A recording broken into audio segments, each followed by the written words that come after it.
नमस्कार दोस्तों, आपका स्वागत है चमत्कारी टोटके में।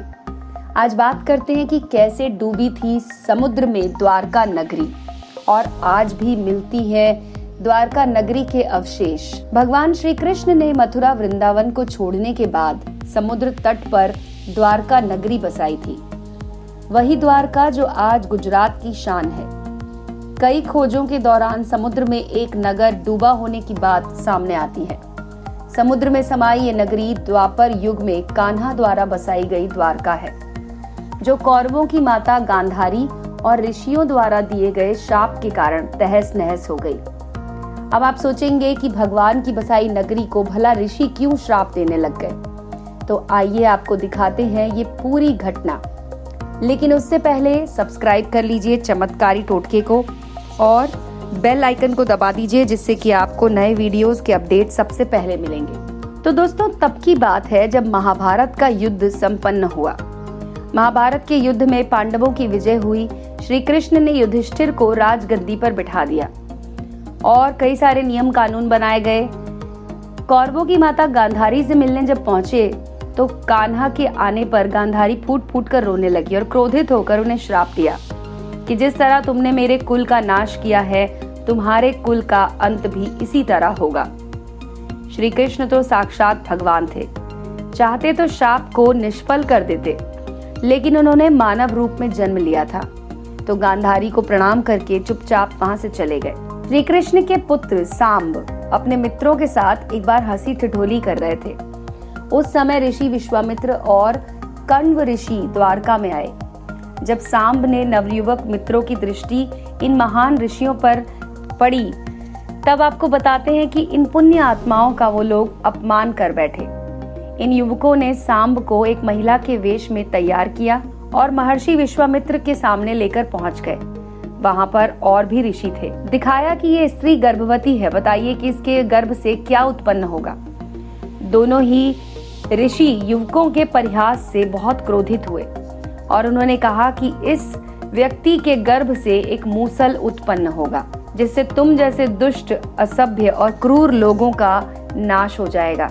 इस घटना का पता श्री कृष्ण को चला तो उन्होंने ये कहा कि ये ऋषियों की वाणी है, उनकी वाणी व्यर्थ नहीं जाएगी। और अगले ही दिन सांब ने एक मूसल उत्पन्न किया। इस मूसल को राजा उग्रसेन ने समुद्र में फेंकवा दिया।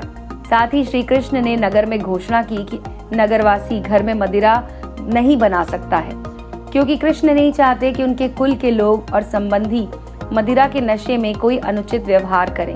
ऋषियों की वाणी तो सच होनी ही थी, इसीलिए कुछ ऐसा हुआ। महाभारत युद्ध के 36वें वर्ष में द्वारका नगरी में बहुत सारे अपशगुन होने लगे। कान्हा ने सभी यदुवंशी पुरुषों को तीर्थ पर जाने के लिए कहा। इस पर लोग द्वारका नगरी से तीर्थ के लिए निकले, लेकिन जहां पर भी विश्राम के लिए वो लोग रुकते, आपस में लड़ने लग जाते। बहसबाजी होने लगती, झगड़े में बदली और झगड़ा मारकाट हो जाता और इस तरह से ऋषियों का शाप फलीभूत हुआ। सांब ने जिस मूसल को उत्पन्न किया था, उसके प्रभाव से उस क्षेत्र में घास को लड़ाई के दौरान जो भी उखाड़ता, वो एक मूसल में परिवर्तित हो जाती। ऐसा मूसल जिसका एक ही प्रहार व्यक्ति के प्राण लेने के लिए पर्याप्त था। इस लड़ाई में श्री कृष्ण के पुत्र प्रद्युम्न भी मारे गए। सूचना मिली श्री कृष्ण को तो वो भी पहुंचे उसी क्षेत्र में। अपने पुत्र और प्रियजनों को मृत देखकर श्री कृष्ण क्रोध में आ गए और उन्होंने भी वहां की घास उखाड़ दी।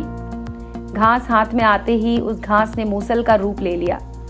लड़ाई में जो लोग बचे थे, जिन्होंने अपने परिजनों को मारा था, श्री कृष्ण ने एक एक करके उन सब का वध कर दिया। अंत में श्री कृष्ण, उनके सारथी दारुक और बलराम बचे। इस पर श्री कृष्ण ने दारुक से कहा कि हस्तिनापुर जाकर अर्जुन को ले आओ। फिर बलराम को वहीं रुकने को कहा और स्वयं अपने पिता को इस संहार के बारे में सूचित करने द्वारिका चले गए। श्री कृष्ण ने वासुदेव जी को इस नरसंहार के बारे में बताया और कहा कि जल्द यहाँ अर्जुन आएंगे। आप नगर की स्त्रियों और बच्चों को लेकर अर्जुन के साथ हस्तिनापुर चले जाइएगा। जब श्री कृष्ण को वापस प्रभास क्षेत्र में पहुंचकर बलराम ध्यान अवस्था में मिले, तो श्री कृष्ण ने वहां पहुंचते ही देखा कि उनके शरीर से शेषनाग निकले और वो समुद्र में चले गए। श्री कृष्ण इधर उधर घूमते हुए अपने जीवन और गांधारी के शाप के बारे में सोचने लगे और एक पेड़ की छांव में बैठ गए। इसी समय जरा नामक एक शिकारी का बाण उनके पैर में आकर लगा, जिसने दूर से उनके पैर के अंगूठे को हिरण का मुख समझ लिया था। जब वो शिकारी शिकार उठाने पहुंचा तो श्री कृष्ण को देखकर क्षमा मांगने लगा। श्री कृष्ण ने उसे अभय दान दिया और अपनी देह त्याग दी। अर्जुन ने द्वारका पहुंचकर वासुदेव जी से कहा कि वो नगर में बची सभी स्त्रियों को और बच्चों को हस्तिनापुर चलने के लिए तैयार करे। अर्जुन ने प्रभास क्षेत्र जाकर सभी यदुवंशियों का अंतिम संस्कार किया। अगले दिन वासुदेव जी ने प्राण त्याग दिए। उनका अंतिम संस्कार अर्जुन ने किया और सभी महिलाओं को और बच्चों को लेकर द्वारका से निकल गए। जैसे ही उन लोगों ने नगर छोड़ा, द्वारका का राजमहल और द्वारका नगरी समुद्र में समा गई। उस नगरी के पिलर और अवशेषों के बारे में समुद्र से जुड़ी अलग अलग रिसर्च के दौरान जानकारी मिलती रहती है। तो दोस्तों, कैसा लगा आपको हमारा ये वीडियो? हमारे इस वीडियो के कमेंट सेक्शन में लिखकर आप हमें बता सकते हैं। ऐसे ही और वीडियोस के लिए जुड़े रहिए चमत्कारी टोटके के साथ।